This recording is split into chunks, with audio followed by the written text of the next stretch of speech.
വിധികർത്താക്കളെ, സ്നേഹം നിറഞ്ഞ കൂട്ടുകാരെ, കേരള കത്തോലിക്ക സഭയുടെ അഭിമാനതാരം, ഭാരത സഭയുടെ ത്യാഗോജ്വല നക്ഷത്രം, സഹനപുത്രി വിശുദ്ധ അൽഫോൻസാമയെ കുറിച്ച് ഏതാനും ചില വാക്കുകൾ പറയുവാൻ നിൽക്കുമ്പോൾ എനിക്ക് വളരെയധികം സന്തോഷവും അഭിമാനവുമുണ്ട്. മുട്ടത്തുപാടത്ത് ജോസഫിന്റെയും മേരിയുടെയും 4ാമത്തെ സന്താനമായി 1910 ആഗസ്റ്റ് 19 ജനിച്ച അന്നക്കുട്ടിയാണ് ഭാരത നാട്ടിലെ ആദ്യ വിശുദ്ധ എന്ന പദവിയിലേക്ക് ഉയർത്തപ്പെട്ട വിശുദ്ധ അൽഫോൻസാമ. വിശുദ്ധ കൊച്ചിത്രേസ്യയെ പോലെ യേശുവിന് ജീവിത സമർപ്പണം ചെയ്യുന്നതിനായിരുന്നു ഭരണജ്ഞാനം ദേശത്ത് പൊട്ടിവിടുന്ന അന്നക്കുട്ടി എന്ന ചെറുപുഷ്പത്തിന്റെ ആഗ്രഹം. കൊച്ചു കൊച്ചു സുഹൃത്തുക്കൾ, സഹായങ്ങൾ, പ്രാർത്ഥനകൾ എല്ലാം ദൈവമഹത്വത്തിനായി സമർപ്പിക്കൽ തുടങ്ങി തീർത്തും ലളിതമായ ജീവിതശൈലിയിലൂടെ സ്നേഹം, ത്യാഗം, സേവനം, സഹനം എന്നതായിരുന്നു അൽഫോൻസാമയുടെ മുദ്രാവാക്യം. 1946 ജൂലൈ 28 ഈശോ മറിയം യൂസേപ്പെ എന്ന് ഉരുപ്പിട്ടുകൊണ്ട് തന്റെ സഹനബലി പൂർത്തിയാക്കിയ അൽഫോൻസ ഇന്ന് ബലിപീഠത്തിൽ വണങ്ങപ്പെടുന്ന വ്യക്തിയാണ്.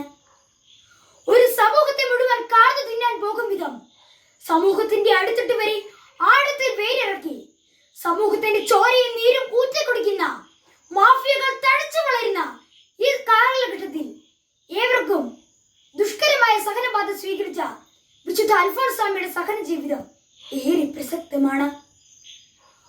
ഉരുക്കിയിടുന്നു മിഴുനീരിലിട്ട് മുക്കുന്നു മുറ്റും ഭുവനേക ശില്പി, മനുഷ്യഹൃത്താം കനകത്തിയേതോ പണിത്തരത്തിന് ഉപയുക്തമാക്കാൻ എന്ന നാടൻ പാട്ട് നാരായണ മേനോന്റെ വരികളാണ് വിശുദ്ധ അൽഫോൻസാമയുടെ സഹന ജീവിതത്തെ കുറിച്ച് പറയുമ്പോൾ എന്റെ മനസ്സിലേക്ക് കടന്നു വരുന്നത്. ഈ സഹനങ്ങളെയെല്ലാം ഈശോയുടെ തിരുഹൃദയ മുറിവിൽ ഓരോ ചെറുപുഷ്പമായി അൽഫോൻസ് കാഴ്ചവെച്ചിരുന്നു. എന്റെ ജീവിതമാണ് എന്റെ സന്ദേശം എന്ന ഗാന്ധിജിയുടെ വാക്കുകൾ അൽഫോൻസാമയെ കുറിച്ച് പറയുമ്പോൾ ഏറെ പ്രസക്തമാണ്. മാനുഷിക മൂല്യങ്ങൾ കാറ്റിൽ പറത്തുന്ന ഈ സാഹചര്യത്തിൽ വിശുദ്ധ അൽഫോൻസാമയെ പോലെ സുവിശേഷത്തിന്റെ ആവേശം മറ്റുള്ളവർക്ക് പകരുവാനായി പീഠത്തിന്മേൽ വയ്ക്കപ്പെട്ട വിളക്കാണ് നാം ഓരോരുത്തരും. ക്രൈസ്തവ സാക്ഷ്യത്തിന് ഉത്തമ ഉദാഹരണമാണ് വിശുദ്ധ അൽഫോൻസാമ.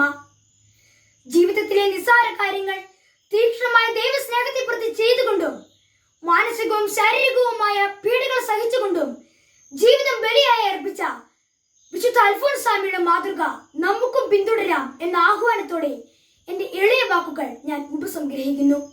നന്ദി, നമസ്കാരം. ജയ് ക്രൈസ്റ്റ്.